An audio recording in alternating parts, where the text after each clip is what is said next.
도널드 트럼프 미국 대통령의 의회 연설이 우리 시장을 또 한 번 뒤흔들고 있습니다. 수조 달러가 투입되는 알래스카 가스관 건설 사업에 한국이 참여할 수 있다는 언급이 나오면서 포스코 인터내셔널과 한국가스공사, 관관업체들이 주가가 크게 뛰어 올랐습니다.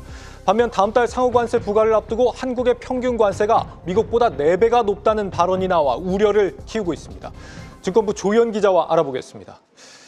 조 기자, 사실 오늘 이 청천벽력 같은 소식 같습니다. 상호관세 발표를 한 달 앞두고 한국을 콕 집어서 언급을 했군요. 그렇습니다. 취임 후 한국에 대한 첫 언급이었는데 보면 동맹이지만 계산은 정확히 하겠다는 트럼프의 의지가 보이는 부분입니다.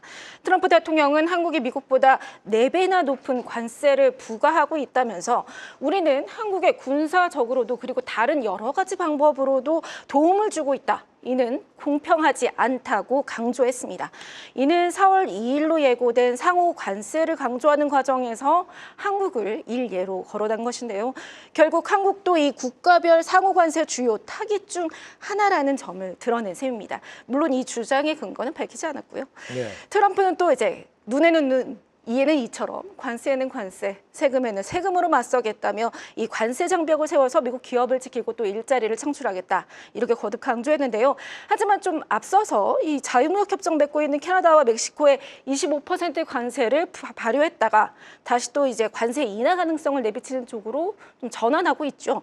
그래서 러트닝 미 상무장관이 이제 우리 시간으로 내일 일부 경감 조치 같은 이게 중간에서 만나는 결과를 트럼프가 의논할 것이다 이렇게 밝혔는데요. 따라서 일각에서는 이제 여러 협상의 우위를 점하는데 관세를 적극적으로 활용하는 것의 일환으로 이번 트럼프의 발언을 풀이하기도 하고 있습니다. 네, 사실 그럼에도 오늘 우리 시장은 이 알래스카 LNG 호재에 더 집중하는 모양새인데 알래스카 남북 이 가스관을 연결하는 프로젝트 아니겠습니까?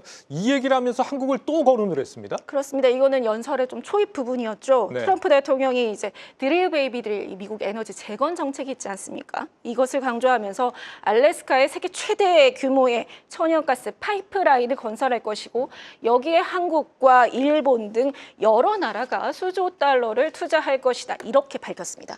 이 발언은 사실 트럼프 연설에 앞서서 이 백악관에서 발표된 보도자료에 포함이 되면서 시장이 먼저 움직였죠. 최근 안덕근 산업통상자원부 장관이 미국에 방문했을 당시에도 이 알래스카 LNG 관련 사업에 대한 논의가 나왔다고 밝혀졌었는데 알래스카 LNG 프로젝트와 함께 이제 미국산 에너지 수입 확대가 관세 협상안 중 하나인 것으로 알려졌습니다. 트럼프 대통령이 공을 들이고 있는 알래스카 LNG 프로젝트 말씀하신 것처럼 알래스카 북부와 남부를 잇는 1,300km 가스관 건설 사업입니다. 그러니까 우리 돈으로 한 65조 원, 450억 달러가 투입되는 천문학적인 비용이 들어갈 것이다 이렇게 전망이 되고 있는데 여기에 동맹국들의 참여를 요구하고 있는 것인데요.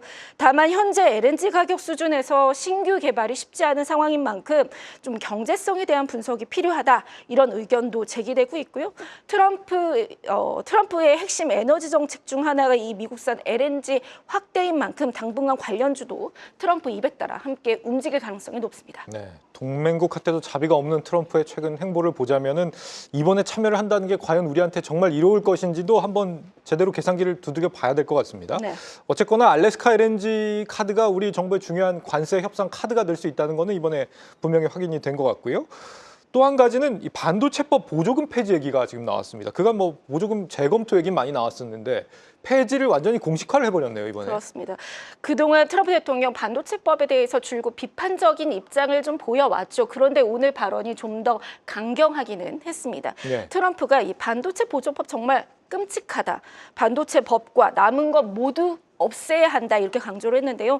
그 돈으로 오히려 뭐 부채를 줄이는 게 나을 것 이렇게 주장을 하기도 했습니다. 그래서 반도체 기업들에게 그 돈을 우리가 지원하는 것이 아니라 관세를 내지 않도록 하면 알아서 미국으로 올 것이다 이렇게 얘기를 했고요. 이 과정에서 대만의 TSMC를 언급했죠. 미국에 1,650억 달러를 투자하기로 한 점을 거듭 언급하기도 했습니다.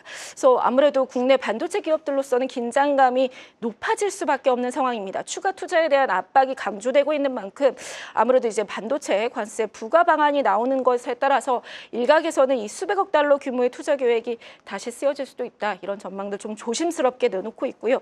한편 오늘 트럼프는 연설 후반에 미국의 조선업 부흥을 다시 한번 강조했습니다. 백악관에 조선업 관련된 새로운 부서를 만들어서 세금 감면 혜택을 제공하겠다. 그리고 미국의 국가 안보를 위해서 조선업을 되찾겠다라고 말했는데요. 네. 일각에서는 이 관세 다음으로 트럼프의 행정명령이 조선 산업을 공격하는 것이 될 수도 있다. 이런 전망이 나오고 있습니다. 예, 우리 반도체 기업들 울며 겨자 먹기로 계속 투자를 감행해야 되는 것인지 고민이 좀 필요할 것 같고요. 필리조선소를 인수한 한화오션의 경우에는 오늘 뭐 호재가 될 법도 한데 오늘 뭐 반도체도 조선도 주가가 뭐 큰 반응은 없는 상황인 것 같습니다. 증권부 조현 기자와 살펴봤습니다.